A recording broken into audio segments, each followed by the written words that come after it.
Hey, so it's come to my attention that you're all sucking up coffees and we need a training video. I leave for 3 weeks, guys. This is why we can't have nice things. But this could also be a video for anybody who comes in that's new. So if you're just coming in and you're new, forget that first part. It's actually a really warm, loving environment. Got some questions here that I'm gonna go over maybe if I have time. Budgeted about 45 minutes for this, so get the popcorn and let's talk coffee. For starters, this is an espresso machine, okay? So I'm gonna take you through this like you have never done anything with coffee before. What's the difference between espresso and brewed coffee? Yes, hammy. Brewed coffee or drip coffee or percolated coffee or whatever, it's the exact same stuff. A lot of time it's even the same bean. It's just in the way that it's prepared that it gets a different name. So espresso is called espresso because it is made on an espresso machine. So it uses high pressured, incredibly hot water to basically blast the coffee out of the coffee grounds, as opposed to a drip machine that does it over a longer period of time. By the way, very touchy. Since we're doing all this process that on like a French press or a drip brewer takes place over a long amount of time, there's a lot more forgiveness for that. We have zero forgiveness with this machine because it's happening in about 25 seconds, okay? So let's go over some basic anatomy of the machine. This is the espresso machine. These are called group heads. These are called portafilters. So you might lock the portafilter to the group head at some point in this. This is the deck. I don't know if that's what it's really called, but I'd like to start calling it that from now on. You got shot cups. You got the dispensing switch, the steam wand, and the steam water knob. Okay, we have 2 steam wands on this machine. The one on the right, for whatever reason, goes way slower than the one on the left. So use this one if you're a beginner. Use this one if you want to make some crap happen. Okay? All right, now let's come over here to the grinder. This is an espresso grinder, and as you might imagine, this is where we grind the espresso. Okay? So that's where a good latte starts, is dosing the ground espresso into the portafilter. But we're not going to do that yet because I do want to talk big picture for just a couple more minutes, okay? So the fundamental building block of any of these coffee drinks is a shot of espresso. The most basic espresso drink is a latte, okay? Or a cafe latte. So that's just espresso and steamed milk, right? That's all it is. Now obviously how you pull the espresso, how you steam the milk is everything in terms of setting us apart from everybody else. So a cappuccino is an espresso with foamed milk. So it's steamed milk, but you've added more air in the steaming process, so it's a lot more foamy. So think of a cappuccino as a foamy latte. An Americano is espresso and steamed water, which is super gross, and I don't know why anyone would do that. Although, if someone asks for a decaf coffee here at Jacob's Well, we make them a decaf Americano because we don't brew decaf coffee. We serve about 3 cups of it per week. So that would be a waste of money. There are a couple drinks up here that don't have espresso in them, like a chai latte, or like a blender, or hot chocolate, obviously. But most of all of these drinks are gonna have a shot of espresso in them. So when you get an espresso order, the first thing you do is you head over here and you start dosing, or you grind, dose, and tamp your shot of espresso, because that's where all of them start. So now, let's grind, dose, and tamp. Keep that in the context of espresso making, please. All right, this is the grinder. This is where we grind stuff. Now listen, insider tip. This machine, you can't get this, can you? I got it. You got that in there? Okay, this is where the espresso grounds come out, okay? So look at this. There's just grounds sitting in there, right? There's about 2 inches of just dead grounds that have probably been in there since yesterday. So the first drink of the day is just shoving out 2 inches of dead grounds into your coffee drink. So that's probably why, if any of you have trouble making espresso in the mornings, that's probably why. So this is what you need to do. See how it comes out there? I'm going to grind out a solid, I don't know, a whole portafilter full for sure. Okay, and then I'm going to just toss that at the beginning of every day. That way this first shot, all these grounds right here underneath the hopper are fresh grounds, okay? Now speaking of fresh grounds, you have to turn this knob to start the grinder. A lot of you let this run for too long, okay? Because you're paddling too slowly. That's not, hopefully that's the first time you've ever been told that. So here we go. I usually paddle pretty quickly and stop the machine before my portafilter is full. And this is why. Because this whole time espresso has been coming out of the grinder, but I have not been paddling it out as fast as it's been grinding. So look at this. If I keep paddling here, look at that, more grounds, right? So stop short of a full portafilter. That way you're only grinding out as much as you need to grind. It doesn't matter for this shot, but it'll matter for the next guy who those grounds might sit there for 30 minutes to an hour staling until they get it into their portafilter, okay? So we got a nice mound of espresso here, and I'm going to hold this straight up and down and scrape off the excess grounds, because as you can see, now I've got a nice bowl of espresso in the portafilter. This concave shape is really important because when we tamp, it means all the pressure is going to go around the edge, right? There's more grounds here on the edge. So when I tamp with the tamper, it's going to compress the edges harder than the middle. So when we extract the shot on the espresso machine, the water is all going to naturally funnel towards the middle, which is where you want it for some reason if you want to get good crema. Don't ask me the science things. That's not my job. Okay, tamping.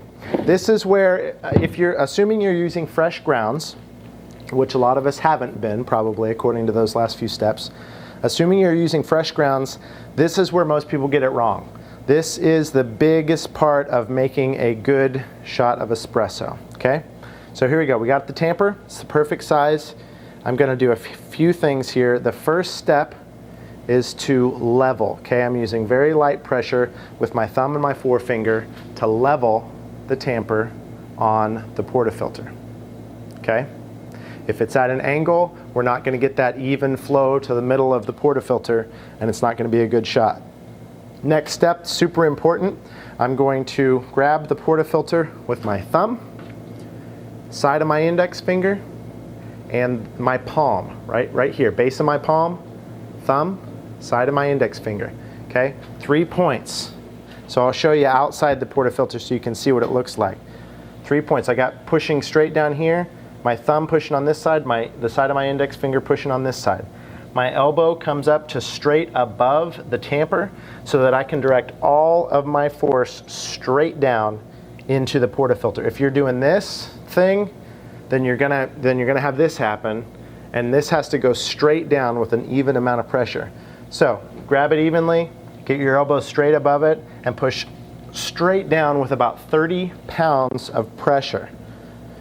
Which, honestly, I don't want to be sexist. We don't have any woman weightlifters here, but if you're a girl, pretty much just push down as hard as you can. Okay, it's different. It's a little different for most of the guys. Okay, so here we go.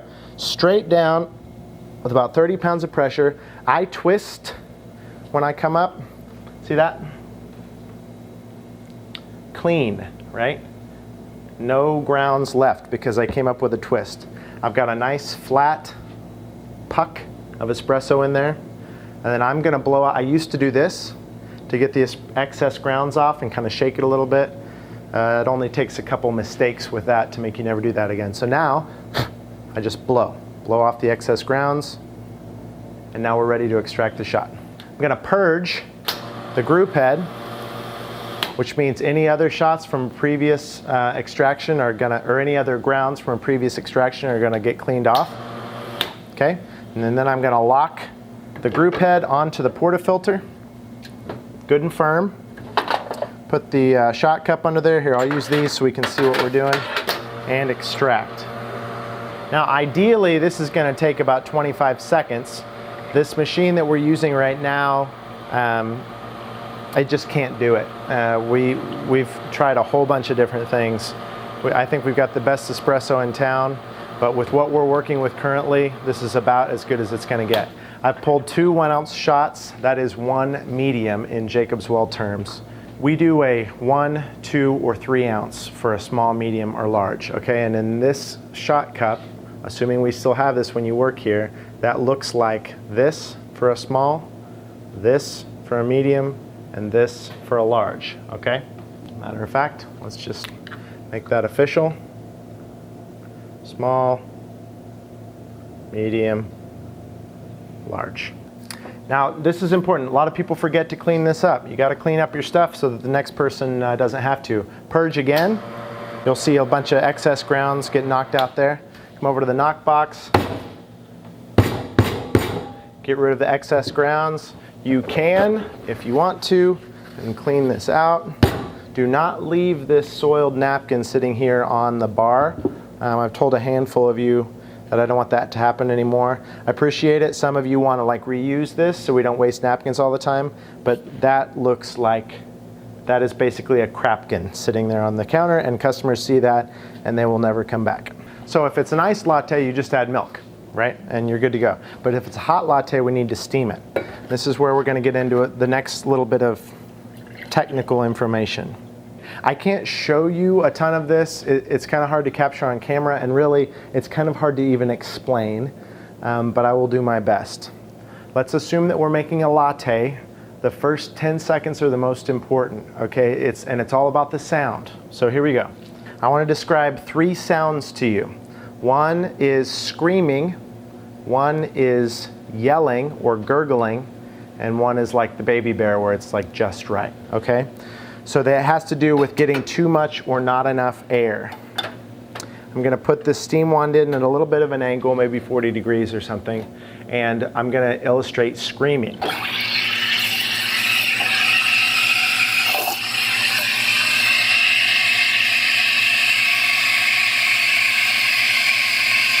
That's screaming, and that's only going to get louder.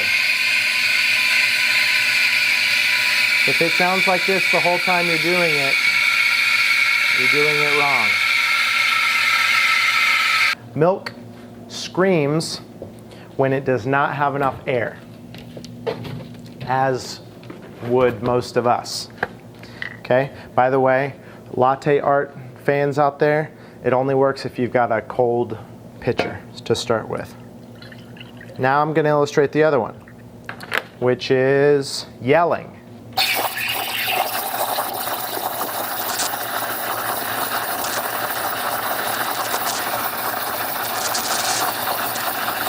This happens when you give it too much air.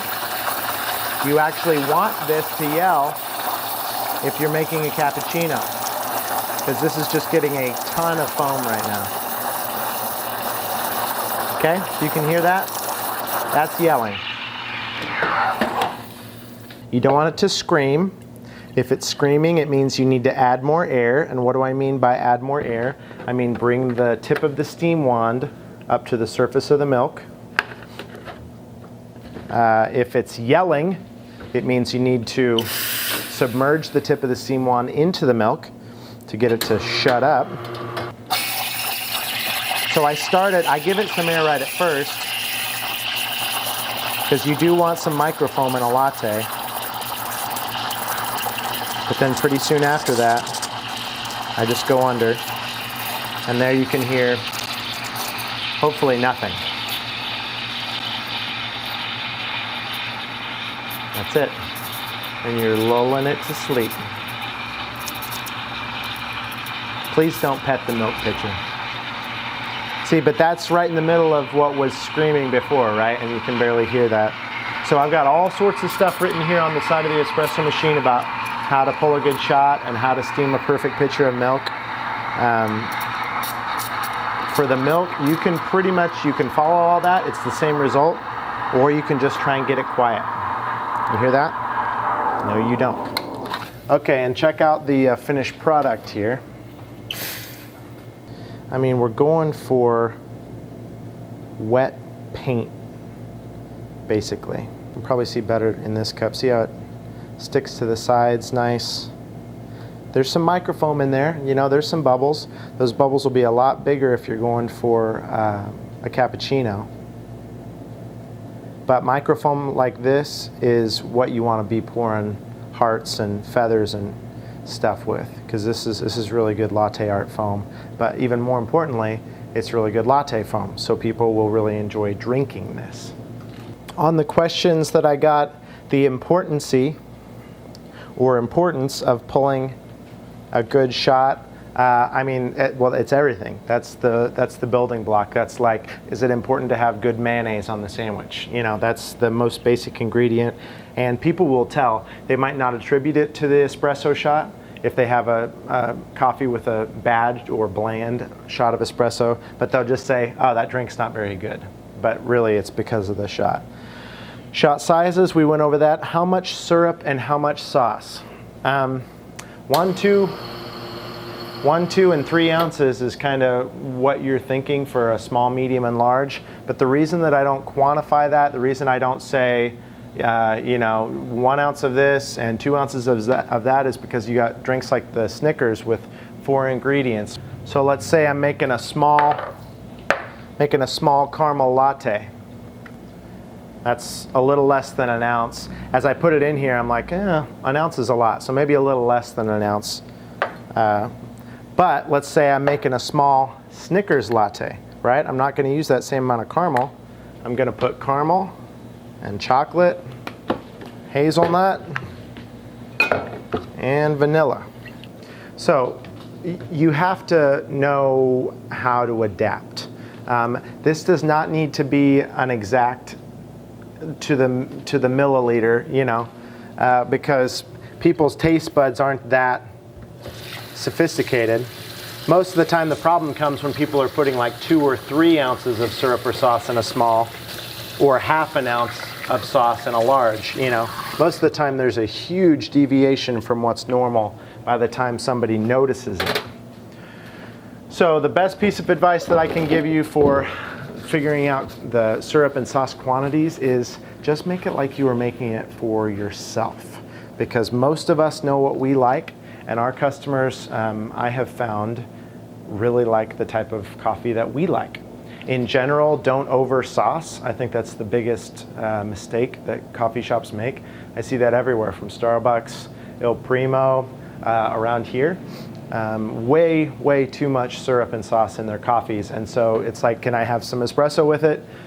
People talk about how good our espresso tastes, and that's because I think they can actually taste the espresso, because we don't over syrup and sauce things. So don't be afraid. Think about, you know, 3/4, 1.5, 2.5 ounces of syrup and sauce in a small, medium, and large, but don't over sauce it. Steaming, we went over that, except how much milk. I use this guy for a small and fill it about halfway up. If you're steaming a small pitcher of milk or a small latte or something like that. This about halfway up is a large. So then just back off a little bit of that for a 16 ounce. And I've got a diagram written somewhere. We can get more in detail on that later. Here's the thing, if you're steaming a cappuccino, you need to dial it back a size, okay? Because the extra foam makes it have a higher volume. So if I'm steaming a 16 ounce cappuccino, I'm gonna fill this half full and then steam it a lot. If I'm steaming a large cappuccino, I'm only gonna fill this up to about a medium's worth and then steam it, right? Because you got more foam, foam takes up more space. It doesn't matter for anything except us not wasting milk, but that matters. Temperature, I used to say 120 degrees. I really want you to stop at about 130, if not 140 now, because the dial will keep on increasing in temperature 5 or 6 degrees after, and I do not want coffee less than 100 degrees, less than 120 degrees to be served ever, unless it's a nice coffee, but you knew that. So, and especially in a large, make it 140 plus, because those things, they take so long to drink that they'll be cold by the end, and that should never happen. So think about 130, starting to shut it down at about 130 degrees. How much chai powder? Well, That's easy enough. Small, medium, large. So just divide this thing into 3 sections, right? About a third is a small, half is medium, and all the way, a little less than all the way is a large. Okay, so you want to know about Frappes. Here's our Frappe blender. 1, 2, and 3 written on the side of it here. That's what you want it to be about total by the time you get everything in, right? So espresso, ice, syrups, sauces, milk. You want it to about equal those for a small, medium, or large. So here's the deal. It expands when you blend it, okay? I'm not sure why. Probably the ice chunks, it just fills up more space. So I usually undershoot what I need right at first. Put in your ice first. Put in a little less than 1, a little less than 2, a little less than 3 for a small, medium, or a large. Dump in your syrups and sauces. Or if you want to do the pro move, I usually cool down the espresso with a cube of ice, or like the milk, you can kind of pour them in at the same time so that you're not just dumping hot espresso onto the ice. I like to put the syrups and sauces on that first, hit the milk and the espresso at the same time so that there's kind of buffer between the ice, because if the ice all melts, then you just got a watery thing. But I'd rather have that because it's easier to add ice to a watery frappe than to try and magically remove when you put too much ice in, and now you just got this slushy thing where all the flavors at the bottom and up top's just this airy, icy, watery grave. There's a whole lot to this. I can't really think of how to explain it all in the video, but just use less ice than you think you need to at the beginning. Use 1 or 2 doses of the Frappe powder, and then syrups and sauces. Blend it. If it's a little too watery, add a little more ice. But usually that's pretty close to the right consistency. We're good. All right, so to finish out, I'm gonna make a small mocha in real time, just so you guys can see what it looks like in the real world. I don't expect this to take any more than a minute, maybe. Maybe that's a little too aggressive, maybe a minute and a half.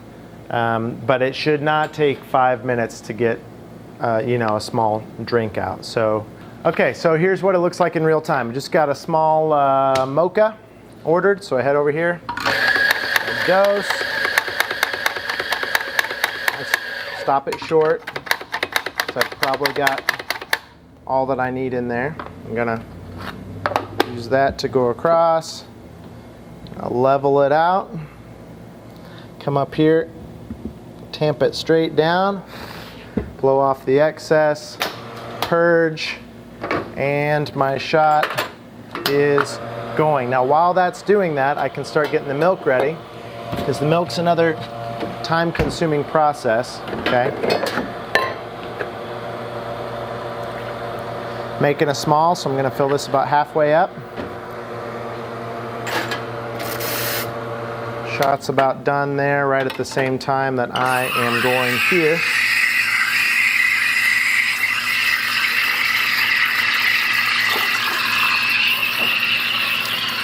Shot, spill some.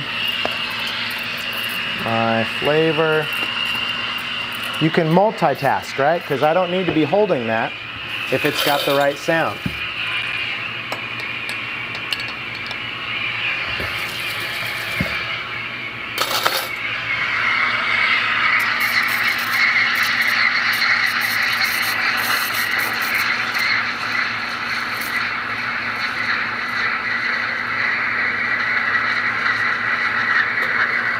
That sound good?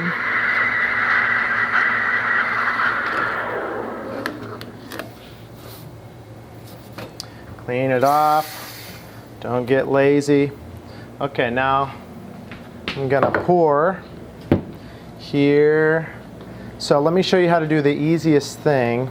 Can you get this? Just to pour a heart. This is all you have to do to pour a heart, assuming you have the right milk to do this. You're just gonna go in. I usually go around in a circle just to kind of get it swirling so it's a pretty heart. And then at about the same time you see this circle start to form, you just pull through it, okay? And that's it, piece of cake. And you got a delicious mocha that the customer is excited about. Clean up, purge, knock, clean out the shot cup. Put your milk away